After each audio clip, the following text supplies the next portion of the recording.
کو مرد کی تسکین کی خاطر پیدا کیا گیا ہے۔ اللہ تبارک و تعالیٰ فرماتا ہے سورہ آراف کی آیت نمبر 189 میں، اللہ ہی ہے جس نے تم کو ایک نفس سے پیدا کیا اور پھر اس سے اس کا جوڑا بنایا تاکہ وہ اس سے سکون و راحت حاصل کرے۔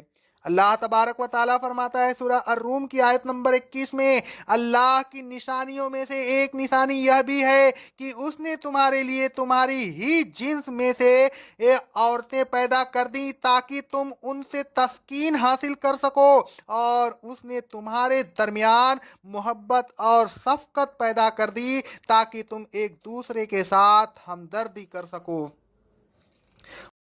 عورت کو مرد کے لیے دلکش بنایا گیا ہے۔ اللہ تبارک و تعالیٰ فرماتا ہے سورہ آل عمران کی آیت نمبر 14 میں، عورتوں، بیٹیوں، سونے چاندی کے خزانے، شاندار گھوڑے، مویشی اور کھیتی کی خواہشات کو لوگوں کے لیے زینت دے دی گئی ہے، لیکن یہ سب دنیا ہی کی زندگی کے ساز و سامان ہیں، اور اللہ کے پاس بہت اچھا ٹھکانہ ہے جہاں کی نعمتیں لافانی ہیں اور بہترین ہیں۔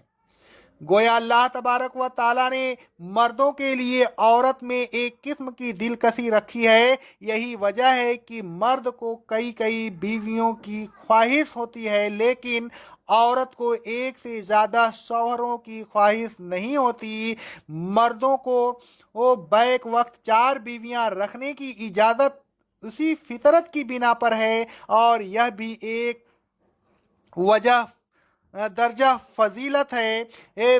مرد کو طلاق دینے کا اختیار ہے، لیکن عورت کو طلاق لینے کا اختیار ہے، دینے کا اختیار نہیں۔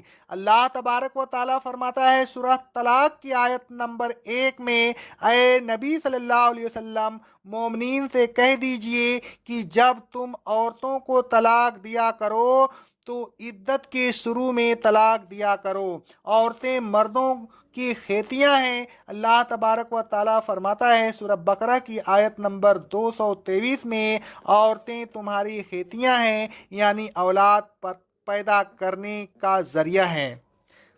عورت کو مرد کے مقابلہ میں کمزور اور نازک بنایا گیا ہے۔ اللہ تبارک و تعالیٰ فرماتا ہے سورہ زخرف کی آیت نمبر 18 میں، کیا اللہ عورت کو اپنی اولاد بنائے گا جو زیور میں پرورش پائیں؟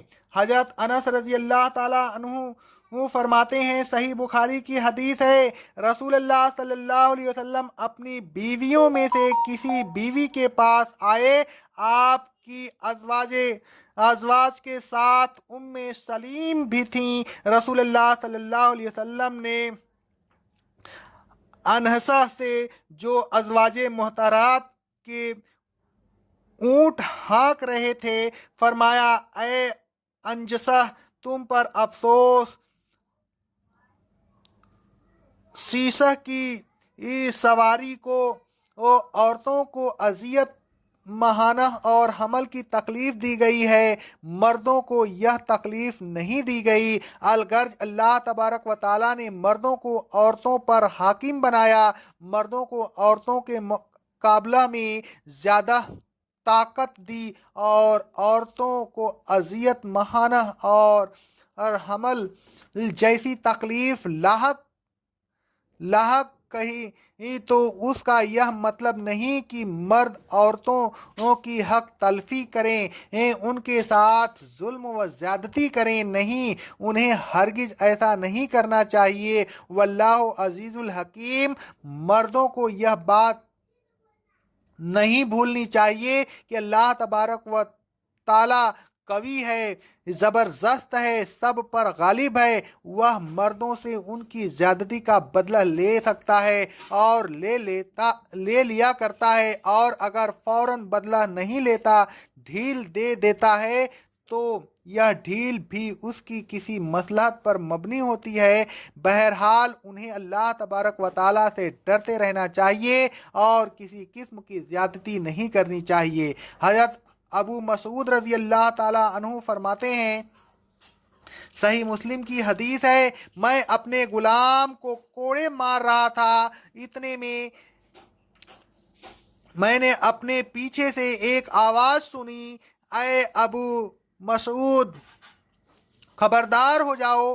میں غصہ کی وجہ سے آواز کو پہچان نہیں سکا۔ پھر جب وہ پکارنے والا میرے قریب ہوا تو کیا دیکھتا ہوں کہ رسول اللہ صلی اللہ علیہ وسلم ہیں، اور آپ فرماتے ہیں، اے ابو مسعود خبردار ہو جاؤ۔ میں نے اپنے ہاتھ سے کوڑا رکھ دیا، آپ کی ہیبت سے کوڑا میرے ہاتھ سے گر پڑا۔ آپ نے فرمایا، اے ابو مسعود خبردار ہو جاؤ، بے شک اللہ تم پر اس سے زیادہ قدرت رکھتا ہے جتنی قدرت تم اس غلام پر رکھتے ہو۔ میں نے عرض کیا، میں آئندہ کبھی غلام کو نہیں ماروں گا، اور اے اللہ کے رسول صلی اللہ علیہ وسلم، یہ غلام اللہ کی رضا کے لیے آزاد ہے۔ رسول اللہ صلی اللہ علیہ وسلم نے فرمایا، اگر تم ایسا نہ کرتے تو آگ تم کو جلاتی۔ اے لوگوں، اللہ تبارک و تعالیٰ سے ڈرتے رہیے، زوجین کے حقوق ادا کرتے رہیے، کسی پر ظلم و زیادتی نہ کیجیے۔ آپ جتنا کسی محکوم پر قدرت رکھتے ہیں، اللہ تبارک و تعالیٰ اس سے زیادہ قدرت آپ پر رکھتا ہے، اور وہ جب چاہے آپ کو سزا دے سکتا ہے۔ اس کے غضب سے بچنے کی کوشش کرتے رہیے۔ عورتوں کو چاہیے کہ وہ طلاق کے بعد پاکی اور ناپاکی کے 3 دور کی مدت تک عدت میں بیٹھی رہیں۔ اس مدت میں کسی سے نکاح نہ کریں۔ پیٹ میں اگر حمل ہے تو اس کو نہ چھپائیں، وہ لوگوں سے چھپا سکتی ہیں، اللہ تبارک و تعالیٰ سے نہیں چھپا سکتی۔ اگر اللہ تبارک و تعالیٰ اور قیامت کے دن پر ان کا ایمان ہے تو انہیں سمجھ لینا چاہیے کہ اس چھپانے کے نتیجے میں اللہ تبارک و تعالیٰ قیامت کے دن انہیں سزا دے سکتا ہے۔ اقول قولی ھذا، استغفر اللہ، استغفر اللہ، استغفر اللہ۔